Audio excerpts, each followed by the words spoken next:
प्रणाम। मैं रिंकी सिंह। मैं खुशबू सिंह। मैं सावित्री सिंह। हमारे चैनल अम्मा के गीत में आपका स्वागत है। हम सब लोग मिलके एक झूमर गीत गाने जा रहे हैं।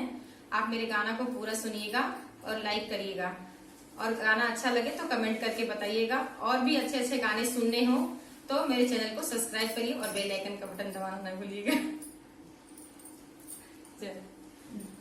अंगूर वाली बगी